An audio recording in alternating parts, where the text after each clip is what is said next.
Namaskar. Today we will study the classification of hormones. As we know, hormones are the products secreted from the endocrine glands or the ductless glands, and hormones are also secreted from hypothalamus. They are also called as factors, hypothalamic factors, and there are certain organs with secondary endocrine function. So let us classify hormones. We can classify hormones source-wise, structure-wise, function-wise, and mechanism of action-wise.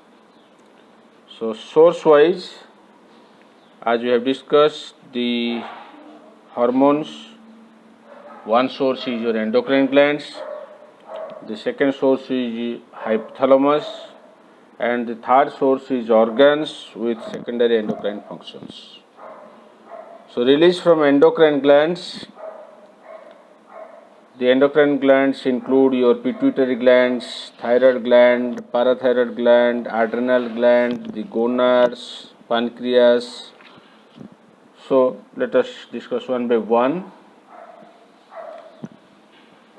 Pituitary gland has three lobes: anterior pituitary, posterior pituitary, and the intermediate lobe. From the anterior pituitary, the hormones are growth hormone, adrenocorticotropic hormone or ACTH, thyroid stimulating hormone or TSH, follicle stimulating hormone or FSH, luteinizing hormone or LH, and prolactin. From the posterior lobe of pituitary, two hormones are released: oxytocin and vasopressin. Vasopressin is also known as antidiuretic hormone or ADH. Intermediate lobe of pituitary secretes melanocyte stimulating hormone or MSH. So these are the hormones from pituitary gland. Then second, thyroid gland. Thyroid gland has follicular cells and parafollicular cells. From follicular cells, thyroxine and triiodothyronine are released. From parafollicular cells, calcitonin is released. Parathyroid gland secretes parathyroid hormone or parathormone.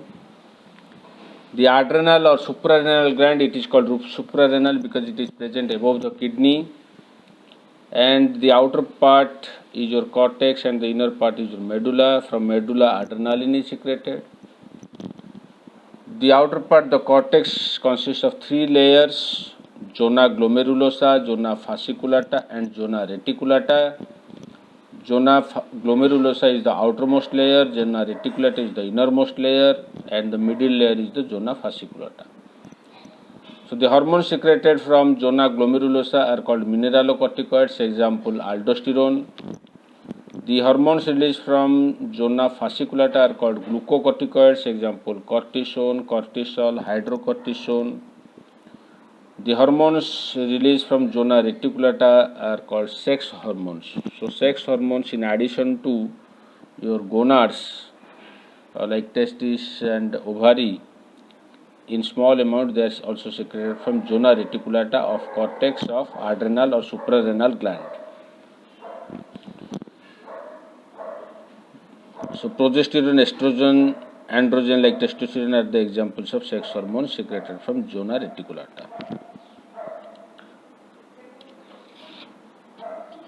Then pancreas, the islet of Langerhans contains alpha cell, beta cell, delta cell, and F cell. The alpha cell secrete glucagon, beta cell secrete insulin, delta cell secrete somatostatin, which is also known as growth hormone inhibiting hormone or growth hormone release inhibiting hormone. Then F cell secretes pancreatic polypeptide. Gonads, in male we have testes, in female we have ovary. From testes the hormones secreted are testosterone and inhibin, and from ovary the hormones secreted are estrogen, progesterone, relaxin, and inhibin. Then the second source is your hypothalamus. So hypothalamus releases hypothalamic factors or hormones which act on anterior pituitary to secrete the anterior pituitary hormones. So already we have discussed the anterior pituitary hormones. So growth hormone, that means the hypothalamus releases growth hormone releasing factor. ACTH, so ACTH releasing factor, or ACTH is also known as corticotrophin releasing factor, TSH releasing factor, or thyrotrophin releasing factor. So accordingly, growth hormone releasing factor, growth hormone release inhibiting factor, which is also known as somatostatin. So this somatostatin is released from hypothalamus, also from the delta cells of pancreas.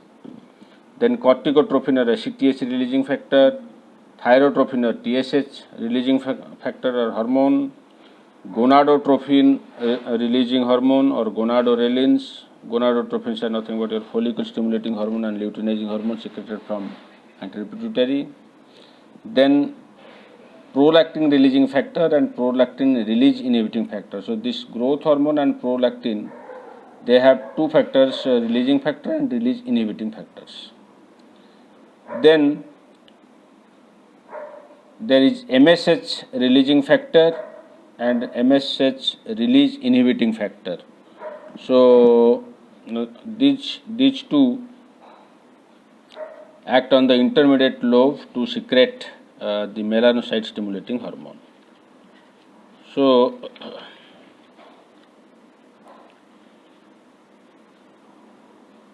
the pituitary gland, the anterior pituitary hormone, posterior pituitary hormone, and intermediate lobe of pituitary. So this intermediate lobe of pituitary secretes melanocyte stimulating hormone, and the factors from hypothalamus regulates the release of MSH. So MSH releasing factor 1, and the other is MSH release inhibiting factor.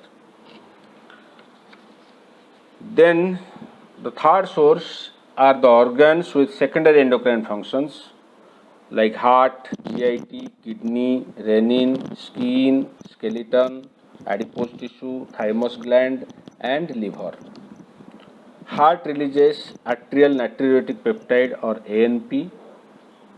GIT releases gastrin, secretin, cholecystokinin, incretins like GLP-1 and GIP. GLP-1 is glucagon-like peptide 1, and GIP is your glucose-dependent insulinotropic peptide. Similarly, the hormones released from kidney are renin, calcitriol, erythropoietin. Hormone released from skin is cholecalciferol, which is nothing but your vitamin D. Hormones released from skeleton are osteocalcin.